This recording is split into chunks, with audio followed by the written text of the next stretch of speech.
You wouldn't believe it, would you? Me, Phoebe, a 50-year-old mother, entangled with my son's best friend. It feels like a lifetime ago, and yet, like yesterday. It started with a silence, a creeping silence in my marriage. Miguel. He's a good man, truly. But good isn't always enough, is it? We'd built a life, a beautiful house, successful careers, and raised our son, Alex. But somewhere along the way, the spark dimmed, replaced by a comfortable, predictable routine. A routine that felt suffocating. I remember the day Tyler arrived. He was backpacking through California, just turned 20, and Alex, bless his heart, insisted he stay with us for a few weeks. "Mom, he's like a brother to me," he'd said, and I couldn't refuse. Tyler was vibrant, a raw energy that filled the house, a stark contrast to the quiet, almost sterile atmosphere Miguel and I had created. His laughter, his stories, the way his eyes lit up when he talked about his dreams. It was like a breath of fresh air. I found myself drawn to him, not in a maternal way, but in a way that stirred something deep inside me, something I thought I'd buried years ago. Why am I feeling this way?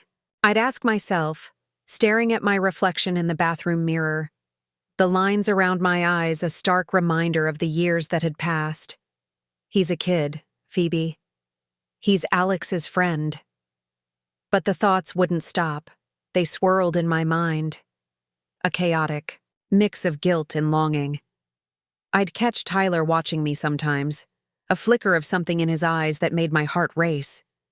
I'd dismiss it, tell myself I was imagining things, but the feeling lingered, a subtle tension that permeated the air. One evening, Miguel was working late, as usual. Tyler and I were in the kitchen making the dinner. He was telling me about his travels, his voice animated, his hands gesturing wildly. I was chopping vegetables, trying to focus on the task at hand, but my attention kept drifting to him. He was so young, so full of life. It was intoxicating. And then, he reached out and touched my hand, just a fleeting touch, but it sent a jolt through me. "You have beautiful hands, Phoebe," he said, his voice soft. I froze, my breath catching in my throat. What is happening? I thought, my mind racing. I pulled my hand away, pretending to be flustered. "Thank you, Tyler," I managed to say, my voice barely a whisper. The silence that followed was thick with unspoken words, a silence that felt heavy and charged. It was the beginning of the end, or perhaps the beginning of something else entirely. The tension between Tyler and me grew with each passing day. It was like a silent dance, a constant push and pull. We'd find excuses to be alone together, in the garden, in the living room, even in the kitchen while I was cooking. We'd talk for hours about everything and nothing, our conversations filled with double entendres and veiled glances. I'd catch myself dressing a bit nicer, putting on a touch more makeup, a subconscious attempt to recapture a youth that felt so distant. Am I really doing this? I'd think as I applied lipstick, my reflection staring back at me. A mixture of fear and excitement in my eyes. One afternoon, Tyler and I were in the living room looking through old photo albums. He pointed to a picture of me when I was younger, laughing, my hair long and flowing. "You were beautiful," he said, his voice soft. "You still are," he added quickly, his eyes meeting mine. I felt a blush creeping up my neck, a warmth spreading through my body. He sees me, I thought, a wave of emotion washing over me. He really sees me. We started taking walks together along the beach, our conversations deepening and becoming more personal. He told me about his dreams, fears, his insecurities. I told him about my life, my regrets, my longing for something more. It was like we were stripping away layers of ourselves, revealing the raw and vulnerable parts that we kept hidden from the world. One evening, we were sitting on the porch watching the sunset. The sky was ablaze with color, a breathtaking display of oranges and purples. Tyler was sitting close, his shoulder brushing against mine. The air was thick with unspoken words, the silence heavy with anticipation. He turned to me, his eyes searching mine. "Phoebe," he whispered, his voice barely audible. I think I'm falling for you." My heart skipped a beat, a wave of dizziness washing over me. I couldn't speak, couldn't move. I just stared at him, my mind reeling. This can't be happening, I thought, but a part of me, a dark, hidden part, was thrilled. I knew I should push him away, tell him it was wrong, but I couldn't. I was trapped, caught in a web of desire that was too strong to resist. He leaned in, his lips brushing against mine. It was a tentative kiss, a question, a plea. I closed my eyes, my body trembling, and kissed him back. It was a kiss that was both innocent and forbidden, a kiss that shattered the boundaries we had so carefully erected. It was a kiss that changed everything. The affair started slowly, tentatively, like a stolen moment in time. We'd find ways to be alone, in the spare room, in the car, even in the garden shed. Each encounter was a mix of passion and guilt, a whirlwind of emotions that left me breathless and disoriented. I was living a double life, one as Miguel's wife, the other as Tyler's lover. The guilt was a constant companion, a nagging voice in the back of my mind. What am I doing? I'd ask myself as I lay in bed next to Miguel, my body aching for Tyler's touch. I'm betraying him, betraying my family. But the guilt was overshadowed by a sense of exhilaration, a feeling of being alive again, a feeling I hadn't experienced. In years, Tyler was passionate and intense. His youth was a stark contrast to Miguel's calm, almost detached demeanor. He made me feel desired, wanted, cherished. He saw me as a woman, not just a wife or a mother. He saw the fire that still burned within me, the fire that Miguel had long since extinguished. But the affair was also a source of constant anxiety. I was terrified of being caught, of the consequences that would follow. I'd jump at every sound, every unexpected phone call. I'd scrutinize Miguel's every word, every gesture, searching for signs of suspicion. The fear was a constant weight, a burden that I carried with me everywhere I went. One afternoon, Tyler and I were in the spare room, our bodies entwined, when we heard the front door open. My heart pounded in my chest, a wave of panic washing over me. "It's Miguel," I thought, my mind racing. Tyler quickly pulled away, his eyes wide with fear. I scrambled to put my clothes back on, my hands shaking. The footsteps grew closer, and I held my breath, waiting for the inevitable confrontation. But it wasn't Miguel. It was Alex, home early from college. He poked his head into the spare room, a confused expression on his face. "Mom? Tyler? What are you guys doing?" he asked. I managed a weak smile, my voice trembling. "We were just talking," I said, my eyes darting to Tyler. Alex shrugged, seemingly satisfied with my answer, and left the room.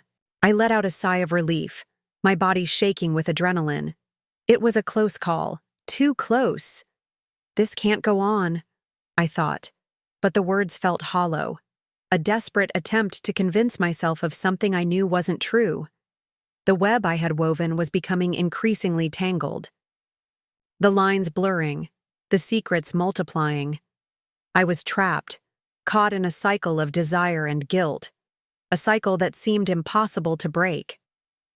As the affair progressed, a new emotion emerged, one that I hadn't anticipated: jealousy. Tyler was young, attractive, and free. He had a life outside of me, friends, parties, other women. The thought of him with someone else, of him giving someone else the same attention he gave me, filled me with a burning rage. He's mine, I'd think, a possessive, almost primal instinct taking over. He can't be with anyone else. I started questioning him about his friends, his social life, his whereabouts. I'd scrutinize his phone, searching for messages or calls from other women. I'd even follow him sometimes, a desperate attempt to control his every move. I'm becoming obsessed, I thought, a wave of shame washing over me. This isn't me. One night, Tyler mentioned a girl he'd met at a party. A girl named Chloe. He described her with a casualness that made my blood boil. "She's really cool," he said, a smile playing on his lips. "We're going to a concert together next week." I felt a surge of jealousy, a sharp stabbing pain in my chest. I tried to hide it, to pretend I didn't care, but the words caught in my throat. "That's nice," I managed to say, my voice strained. Later that night, as I lay in bed next to Miguel, my mind raced. Images of Tyler and Chloe together, laughing, dancing, and kissing, flashed through my head. I couldn't shake the feeling of inadequacy, the fear that I was losing him. He's too young for me, I thought, a wave of despair washing over me. He'll move on, find someone his own age. The next morning I confronted Tyler. "Who is this Chloe?" I asked, my voice sharp. He looked at me surprised by my tone. "Just a friend," he said, his voice casual. "We're just going to a concert." "Just a friend?" I repeated, my voice rising. "You're going to a concert with just a friend?" He sighed, his patience wearing thin. "Phoebe, what's the matter with you? You're acting like my girlfriend." His words stung, a harsh reminder of the reality of our situation. I was not his girlfriend. I was his lover, his secret, his forbidden pleasure. I was the older woman, the one he was having a fling with, the one he would eventually leave behind. The realization hit me like a punch to the gut, leaving me breathless and defeated. The jealousy continued to gnaw at me, a constant source of tension in our relationship. I became possessive, demanding, and insecure. I wanted all of him, all of his time, all of his attention. But it was a losing battle. He was young, he had a life to live, a future to build. And I was just a chapter in his story, a chapter that would eventually come to an end. The affair with Tyler lasted for almost a year of stolen moments, hidden desires, and conflicting emotions. It was a roller coaster ride, a whirlwind of passion and guilt, joy and despair. It was a time of intense living, a time when I felt truly alive. But it was also a time of profound deception and betrayal. The guilt of deceiving Miguel grew heavier with each passing day. I saw the hurt in his eyes, the confusion, the unspoken questions. He knew something was wrong. He could sense the distance between us, but he couldn't quite put his finger on it. The guilt was a constant weight, a burden that I carried with me everywhere I went. One evening, Miguel came home early from work. He found me in the living room crying. "Phoebe, what's wrong?" he asked, his voice filled with concern. I couldn't hold it in any longer.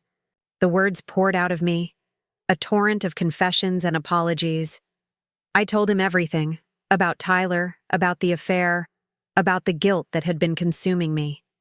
He listened in silence, his face pale, his eyes filled with pain. When I was finished, he just stood there, staring at me. His silence more deafening than any words he could have spoken. The look in his eyes, the look of betrayal and hurt was something I would never forget. The aftermath of the confession was brutal. Miguel was devastated. His trust was shattered. His heart broken. We tried to salvage our marriage, to pick up the pieces, but the damage was too deep. The affair had left a gaping wound, a scar that would never fully heal. Tyler, too, was hurt by the revelation. He felt betrayed by my confession, by my inability to keep our secret. He left San Francisco shortly after, returning to his life, his friends, his future. I was left with the wreckage of my life and the consequences of my choices. I had lost my husband, my lover, my sense of self. I had paid a heavy price for my passion, a price that I would continue to pay for years to come. But even now, years later, I can't say I regret it.